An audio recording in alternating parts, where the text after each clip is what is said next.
Steven Spielberg appartient à cette catégorie de réalisateurs dont chaque film est guetté comme un classique en puissance, au même titre que le furent avant lui les œuvres d'Hitchcock, Fellini, Kubrick ou Truffaut.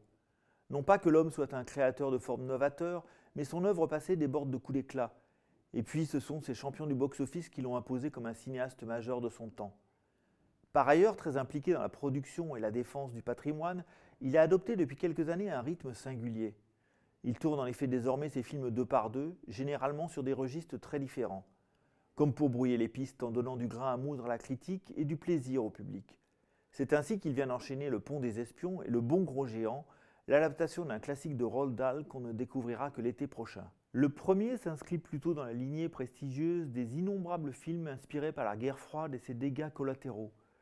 Son cadre même est devenu mythique, puisqu'il s'agit de Berlin, point névralgique de toutes les crispations entre l'Est et l'Ouest, dont le fameux Checkpoint Charlie a fait tourner l'usine à fantasmes et inspiré bon nombre de classiques, de l'espion qui venait du froid à la lettre du Kremlin. Le succès de Spielberg a fini par reléguer au second rang sa virtuosité et surtout un appétit de cinéma demeuré intact. Au contraire de bon nombre de ses confrères qui se sont épuisés à la tâche au point d'y perdre parfois leur âme et de rendre les armes, à commencer par ses compères George Lucas et Francis Coppola. Parce que là où les plus grands maîtres du cinéma ont développé des concepts et initié des révolutions, Spielberg le passionné s'est toujours astreint à répondre d'abord à ses envies et à varier les plaisirs en passant d'un genre à l'autre. Bref, à réaliser les films qu'il avait envie de voir en tant que spectateur. Il a d'ailleurs fallu attendre La Liste de Schindler, son 15e long métrage, pour que l'Académie des Oscars lui décerne enfin en 1994 les statuettes du meilleur film et du meilleur réalisateur.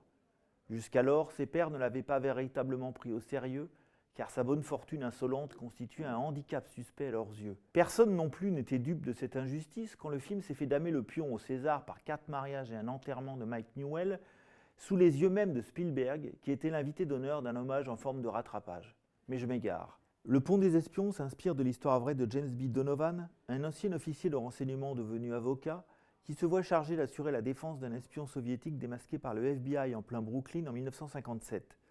Menacé de la chaise électrique pour ses activités anti-américaines, à une époque où la phobie communiste atteint son comble aux États-Unis, cet homme se faisait en outre passer pour l'un de ses collègues. Grâce au sens diplomatique aigu de son défenseur, il sera en fait utilisé par la suite comme monnaie d'échange contre un pilote américain dont l'avion de chasse s'est abîmé sur le territoire soviétique. Le lifting du scénario consacré à cette affaire par Matt Sherman a été confié par Spielberg aux frères Cohen. Ils l'ont revu et corrigé avec l'ironie qu'on leur connaît, ce qui ne fait qu'ajouter à la singularité de cette entreprise. Car ce qui intéresse de toute évidence les uns et les autres, c'est de jouer avec une mythologie, en l'occurrence une authentique guerre des mondes. Spielberg reconstitue habilement cette atmosphère délétère qui caractérisait les deux blocs antagonistes, mais n'est jamais dupe de l'histoire qu'il raconte. Il exprime une véritable empathie pour ses protagonistes, y compris celui par lequel le scandale arrive, ce citoyen grisâtre et peu disert qui transmet des secrets d'État au moyen de microfilms et ressemble à tant de ses compatriotes immigrés aux États-Unis qui se sont fondus dans la foule. Difficile d'éprouver le moindre ressentiment à l'égard de ce soutier zélé qui finira par encombrer autant ses geôliers que ses commanditaires, faute d'exprimer la moindre revendication idéologique, quitte à risquer sa vie au nom de la raison d'État. C'est le mutisme de cet homme de l'ombre campé par Mark Rylance qui semble intéresser Spielberg en premier lieu.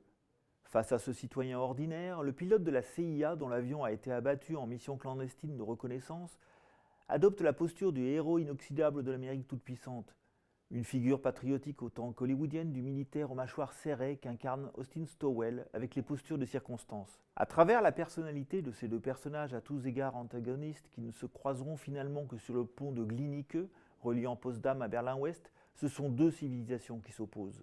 Dans le rôle de l'émissaire diplomatique, Tom Hanks retrouve Spielberg après Il faut sauver le soldat Ryan, Arrête-moi si tu peux et Le Terminal, mais aussi les séries guerrières Band of Brothers et The Pacific qu'ils ont coproduites. Le comédien est une fois de plus impeccable dans son registre favori d'homme ordinaire auquel il arrive des choses extraordinaires, telles qu'aurait pu en incarner naguère un Gary Cooper ou un James Stewart chez Frank Capra. D'ailleurs, quand Donovan retourne parmi les siens, une fois sa mission accomplie, c'est un mari et un père de famille parti en voyage d'affaires qui accueille sa femme et ses enfants. À travers ces trois protagonistes principaux, Spielberg décrit avec une lucidité narquoise l'American Way of Life des années 50, en l'occurrence une société prospère et dominatrice qui se préoccupe moins du macartisme de la chasse aux sorcières et de la guerre froide que de ce confort individuel. C'est là où le réalisateur appose le plus profondément son empreinte personnelle, en décrivant une famille qui aurait pu être la sienne, à quelques détails près. Au père, si souvent absent de ses films, il oppose ici une alternative ambiguë en la personne d'un héros dont la gloire passe par des sacrifices intimes et des absences répétées. Le Pont des Espions jongle avec les codes d'un cinéma pour lequel Spielberg ressent indéniablement une profonde empathie. À la surenchère d'effets spéciaux dont nous abreuve Hollywood à jet continu, et auquel il a lui-même abondamment puisé par le passé, le réalisateur oppose le triomphe du système D. À la surmédiatisation qui règne sur notre époque, il répond en décrivant un monde dont la paranoïa se nourrit de secrets bien gardés. Il ne cède pas pour autant à la nostalgie. La mise en scène épouse comme une seconde peau les signes extérieurs de l'époque qu'elle investit. Pas question d'anachronisme formel, tout juste de quelques insignes coquetteries, comme ce parallélisme entre deux images fugitives surprises depuis le métro aérien, celui qui surplombait le mur de Berlin et donne aux passagers impuissants une vue plongeante sur ces désespérés en train d'essayer de franchir les barbelés, et celui d'adolescents des faubourgs new-yorkais surpris en train d'escalader des grillages pour des raisons qu'on devine plus anodines. L'art de Spielberg réside aussi dans cette élégance du moindre détail.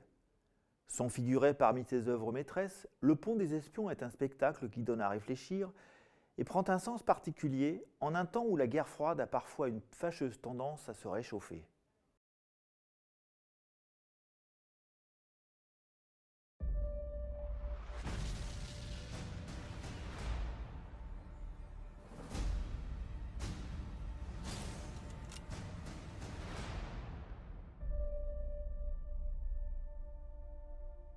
Nous sommes engagés dans une guerre. Cette guerre, pour le moment, n'implique pas des hommes armés, elle implique des renseignements. Un événement important s'est produit. On a arrêté un espion soviétique.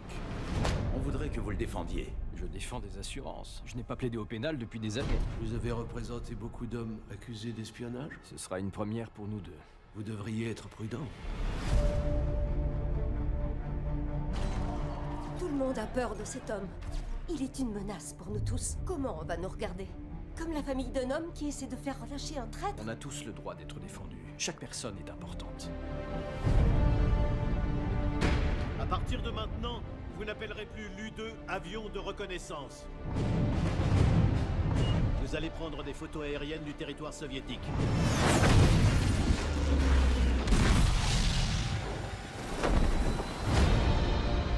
Dites-moi ce qui s'est passé. Ils ont notre pilote espion la tête pleine d'informations classifiées. Nous avons un de leurs gars. Vous allez négocier l'échange sans que nos gouvernements ne se contactent. Vous pourriez empêcher une guerre thermonucléaire totale avec l'URSS. Je vous parle de la sécurité de votre pays. Où veulent-ils que cette négociation ait lieu exactement? Berlin-Est. Dis-moi que tu ne courras aucun danger. Dis-moi quelque chose qui me rassure. Je le fais pour nous.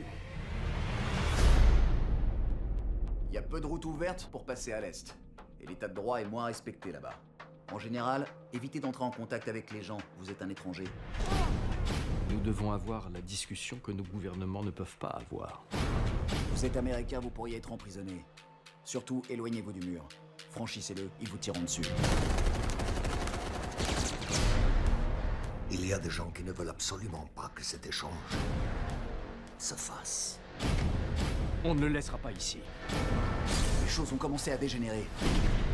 Tout cela a un prix. Un prix à payer pour ton pays et ta famille.